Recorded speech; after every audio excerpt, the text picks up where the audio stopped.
The bigger it is, typically the more recoil you're going to get. There's more energy in each cartridge than compared to smaller rounds.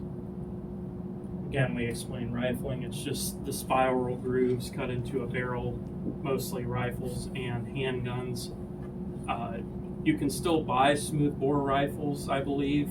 Usually they're muskets or reproduction muskets or muzzle loaders.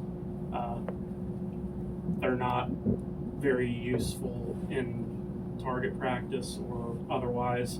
Usually it's recreation. Yeah, they're just more for fun. Collectibles, especially. Reenactments, things of that nature. Decorations. Yeah, they're neat. They're neat to look at. Just They're expensive. oh decorations. yeah. Well, if you would like to see, there's a pictorial of what rifling. It's not that pronounced I was usually. gonna say, I don't think it's that. It's Yeah, not no, quite it that doesn't. pronounced, but at least you can see it in this pictorial. It's pretty. They It's did accurate. exaggerate just a little bit, but Again, you can see down below the shotgun barrel is a smooth bore.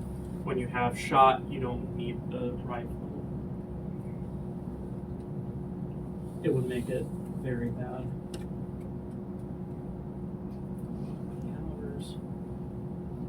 Again, another pictorial, caliber sizes, but there's more to it than just the caliber size. A 357, for example, is smaller in diameter than a 38, but a 357 holds more powder typically than a 38. So you will have that higher energy or higher recoil. But even though it's the same or a little bit smaller size and diameter, that is a good pictorial though to show you the difference in each size.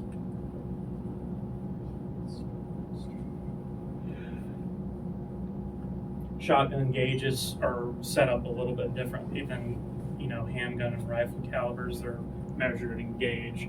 You can see the diameters there.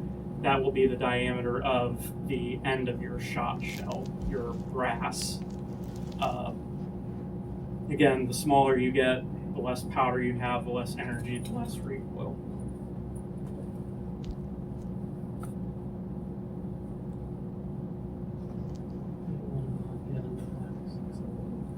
Specifically, if you have shotguns and you're into target shooting or hunting, you will have a choke.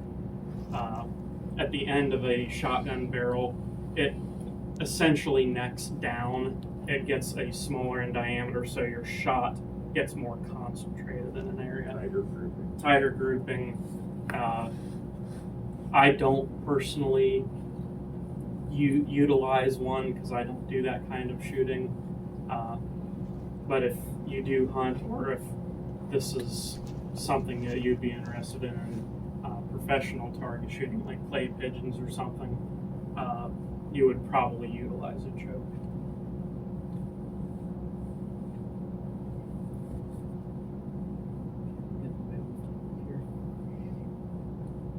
An exaggerated picture of a choke. As you can see, the diameter of the barrel overall gets smaller to choke down that the shot in those shells. You do not want to use a choke when you are shooting slugs, however. That would be not good.